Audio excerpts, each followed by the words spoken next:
اعوذ باللہ السمیع العلیم من الشیطان الرجیم بسم اللہ الرحمن الرحیم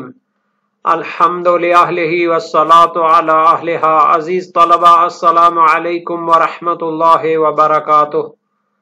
امید ہے آپ سب خیریت سے ہوں گے۔ شرح المدوم کتاب حج درس نمبر 381 میں طواف اور سعی کے لیے جلدی مکہ آنے کے حکم کی تحقیق پیش کی جائے گی۔ حج کے واجب اعمال کو بیان کیا جا رہا ہے اور مینا کے اعمال و مناسک کے بعد طواف و سعی کے لیے جلدی مکہ آنے کے حکم کی تحقیق پیش کی جائے گی۔ مینا کے اعمال کے بعد حج تمتع میں جلدی مکہ آنے کا حکم حج قران و افراد میں آخر ذی الحجہ تک کا تاخیر کا جائز ہونے کا حکم بیان کریں گے۔ متعلقہ مسائل اور فروعات، روایات اور احادیث کا تذکرہ اور عبارت کی تشریح اور تطبیق بھی پیش کی جائے گی۔ حج کے واجب اعمال میں سے 5واں، 6واں اور 7واں واجب ہے کہ طواف زیارت، طواف نساء اور سعی بین الصفا والمروہ۔ ان کو بیان کرنے سے پہلے فرماتے ہیں کہ اعمال مینا سے فارغ ہونے کے بعد مکہ کی طرف پلٹے تاکہ یہ اعمال جو حج کے باقی واجب ہیں ان کو انجام دے سکے۔ مینا کے اعمال و مناسک جو ابھی بیان ہو چکے ہیں سابقہ دروس میں، رامی جمرہ عقبہ اور قربانی سر کو مونڈنا یا تقصیر کرنا۔ اس کے بعد وہ مکہ کی طرف آئے تاکہ یہ واجب اعمال طواف زیارت، سعی بین الصفا والمروہ اور طواف نساء انجام دے سکے۔ اور مستحب ہے کہ جتنا جلدی ہو مکہ پہنچے تاکہ ان اعمال کو اسی دن یعنی کہ 10 ذی الحجہ کو عید قربان کے دن انجام دے لے۔ اگر اگلے دن تک مؤخر کرے تو جائز ہے، لیکن اس سے زیادہ مؤخر کرے تو گناہ ہوگا لیکن عمل باطل نہیں ہوگا۔ یہ حج تمتع کا حکم ہے، یعنی شہید اول کے فتویٰ کے مطابق جو لمحہ میں انہوں نے دیا ہے، حج تمتع میں 11 ذی الحجہ سے زیادہ طواف حج اور سعی اور طواف نساء کو مؤخر نہیں کر سکتا، لیکن حج قران و افراد میں وہ ان اعمال کو آخر ذی الحجہ تک بھی مؤخر کر سکتا ہے، جبکہ بعض فقہا فرماتے ہیں کہ حج تمتع بھی حج قران یا حج افراد کے حکم میں ہے اور آخر ذی الحجہ تک طواف حج کو اور سعی بین الصفا والمروہ کو اور طواف النساء کو مؤخر کرنا جائز ہے اور گناہ نہیں ہوگا۔ تو یہ علمی اختلاف یہاں پر پایا جاتا ہے فقہا میں۔ اس کی عبارت کو دیکھتے ہیں اور پھر اس علمی اختلاف کے مبانی اور دلیلوں کو بھی دیکھا جائے گا۔ فرماتے ہیں القول فی العود الی مکہ للطوافین والسعی، مینا کے اعمال کے بعد مکہ کی طرف پلٹنا تاکہ طواف زیارت اور طواف نساء اور سعی بین الصفا والمروہ کو انجام دے سکے، اس کے بارے میں گفتگو کی جائے گی۔ فرماتے ہیں یستحب تعجیل العود من یوم النحر متی فرغ من مناسک مینا الی مکہ لیومہ ویجوز تأخیرہ الی الغد ثم یأثم المتمتع ان اخرہ بعدہ فی المشہور۔ مستحب ہے کہ جب مینا کے اعمال سے فارغ ہو تو اسی یوم نحر یعنی عید قربان والے دن 10 ذی الحجہ کو ہی پلٹ آئے جلدی سے مکہ کی طرف، متی فرغ من مناسک مینا، جب مینا کے اعمال و مناسک سے فارغ ہو جائے پلٹ آئے الی مکہ لیومہ یعنی اسی دن مکہ پہنچ جائے، عید قربان کے دن مکہ پہنچ جائے۔ وَيَجُوزُ تَأْخِيرُهُ إِلَى الْغَدِ، اور اگلے دن تک مؤخر کرنا جائز ہے۔ ثُمَّ يَأْثَمُ الْمُتَمَتِّعُ، پھر اس کے بعد حج تمتع کرنے والا گناہگار شمار ہوگا ان اخرہ بعدہ، اگر 11 ذی الحجہ کے بعد اس کو لے جائے اور 11 ذی الحجہ تک ان کو انجام نہ دے۔ فی المشہور، مشہور فقہائے شیعہ کا یہی نظریہ ہے اور ظاہر ہے کہ شہید اول نے اپنی اس لمحہ میں اسی کو اختیار کیا ہے کہ حج تمتع کرنے والا 10 ذی الحجہ کو لوٹ آئے تو مستحب ہے اور اپنے اعمال کو اسی دن انجام دے لے مکہ میں، اور اگر مؤخر کرے اسے 11 تک تو جائز ہے، لیکن اس سے زیادہ مؤخر کرے تو پھر گناہگار ہوگا، حرام ہوگا۔ اما القارن والمفرد فیجوز لہما تاخیرہما طول ذی الحجۃ لا عنہ، جبکہ حج قران و حج افراد کرنے والے کے لیے جائز ہے تاخیرہما کہ وہ مؤخر کریں اپنے اعمال مکہ کو طول ذی الحجۃ یعنی آخر ذی الحجہ تک وہ اس کو مؤخر کر سکتے ہیں، طواف حج اور طواف نساء اور سعی بین صفا والمروہ کو، لا عنہ لیکن ذی الحجہ سے بعد اس کو مؤخر نہیں کر سکتے چونکہ ایام حج یہی ذی الحجہ ہوتے ہیں۔ وقیل لا اثم علی المتمتع فی تاخیرہ عن الغد، شہید اول کی عبارت میں ہے، اور ایک نظریہ یہ بھی شیعہ فقہا میں پایا جاتا ہے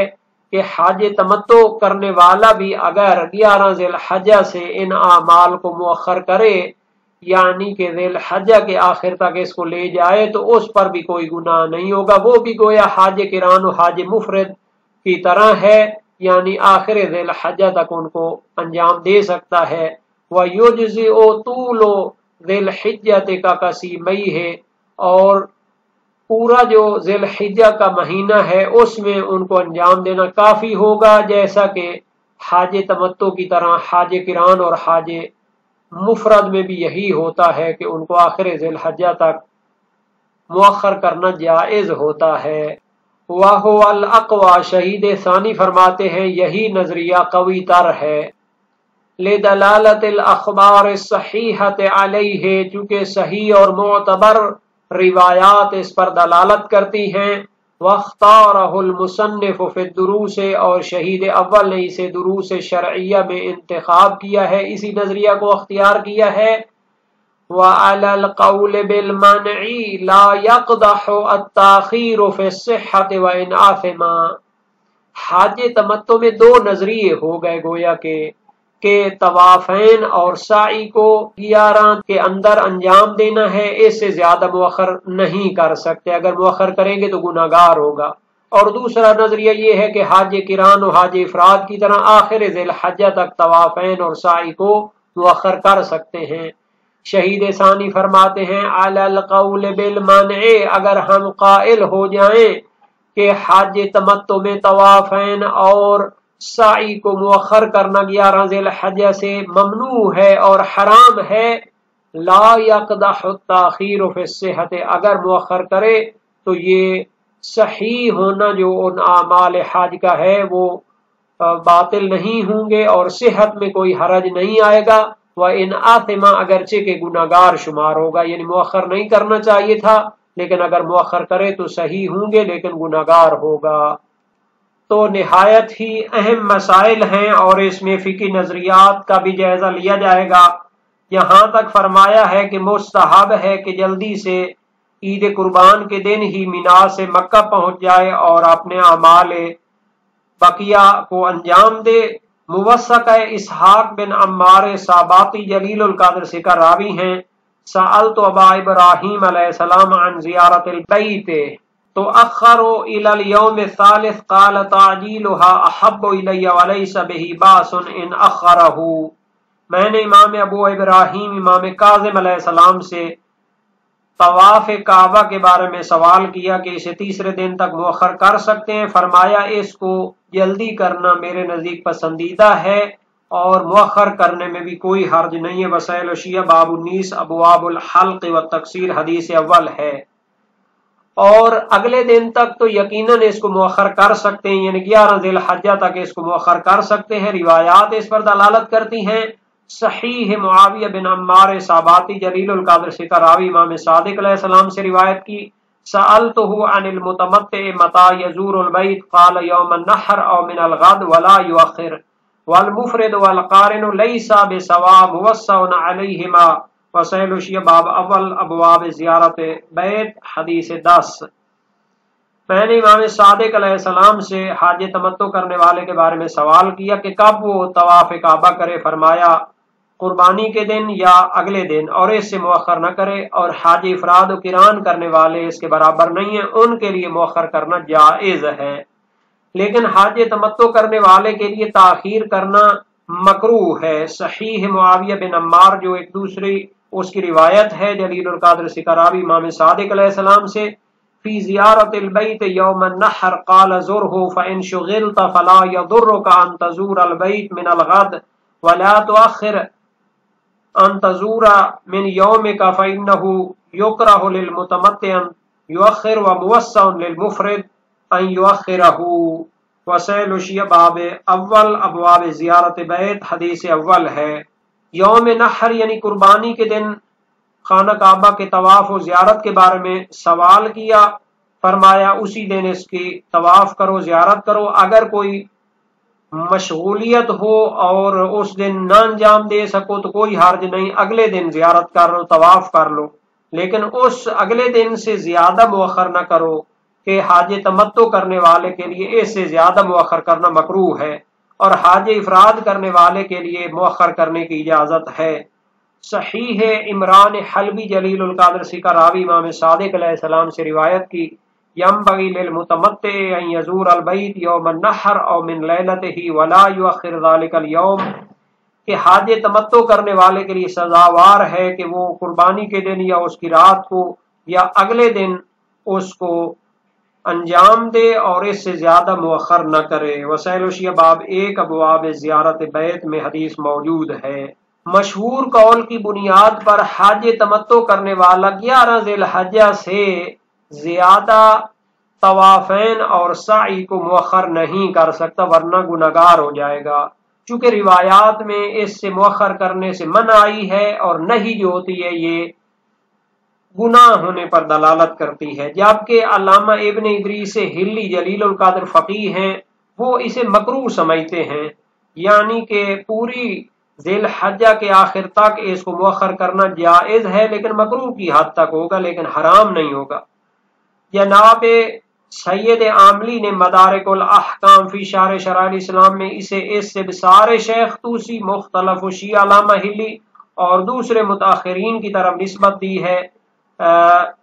جمع کرتے ہوئے ان دلیلوں کے درمیان اور صحیح عبداللہ ابن سنان جلیل القدر سکراوی اس کے درمیان۔ امام صادق علیہ السلام سے روایت کی، لا بأس بأن یؤخر زیارت البیت الی یوم النفر انما یستحب تعجیل ذلک مخافۃ الاحداث والمعارض، یعنی کہ طواف خانہ کعبہ کو مؤخر کرنا جائز ہے اور اس میں حرج نہیں ہے، اسے جلدی کرنا مستحب ہے، کہیں کوئی مشکل پیش نہ آ جائے اور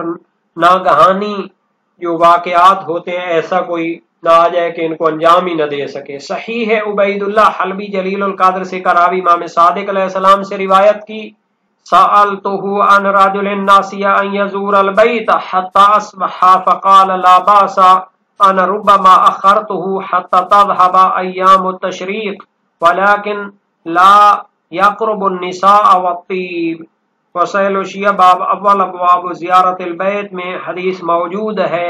میں نے اس شخص کے بارے میں سوال کیا کہ جو بندہ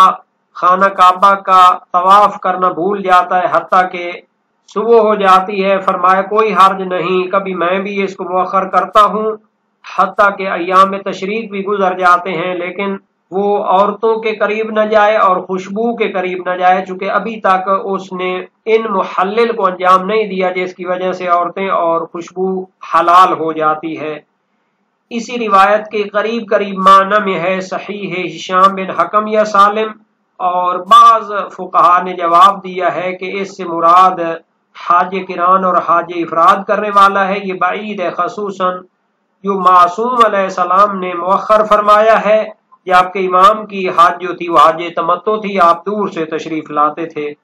ہاں ذی الحجہ سے زیادہ مؤخر کرنا جائز نہیں ہے، چونکہ ذی الحجہ ہی اشہر حج میں ہوتا ہے، یعنی حج کے موسم میں ہوتا ہے۔ فرمایا اللہ تعالیٰ نے الحج اشہر معلومات، سورہ بقرہ آیت نمبر 196 میں ہے،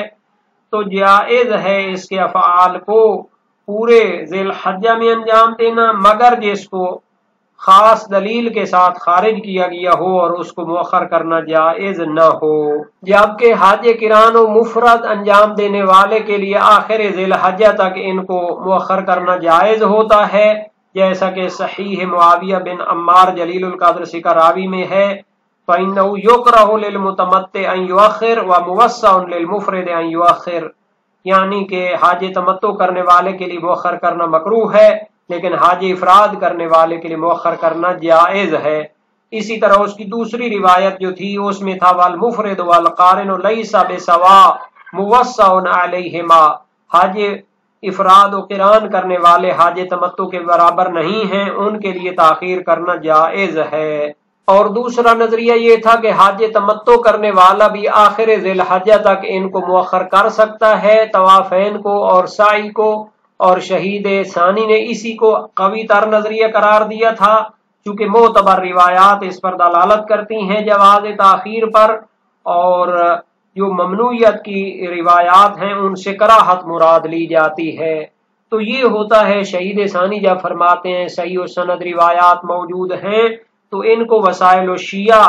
اور جو کتب اربع اور باقی روایات کی معتبر کتابیں ہیں ان میں جمع کیا گیا ہے ترتیب کے ساتھ، تو ان کی طرف رجوع کرنا پڑتا ہے۔ ترجمہ اردو وسائل الشیعہ جلد نمبر 10 صفحہ 162 میں یہ روایات موجود ہیں۔ بیت اللہ کی زیارت کے ابواب، اس سلسلہ میں 4 باب ہیں، اور پہلے باب میں عنوان ہے قربانی والے دن ہی یا دوسرے دن خانہ خدا کی زیارت کے لیے جلدی کرنا مستحب ہے، اور اس سے مؤخر کرنا بالخصوص حاج تمتع والے کے لیے مکروہ ہے۔ پہلے باب میں 11 روایات ہیں جن میں سے 2 کو چھوڑ کر باقی 9 کا ترجمہ کیا گیا ہے، اور یہ روایات کتب اربع سے اور شیعہ معتبر منابع حدیث سے جمع کی گئی ہیں۔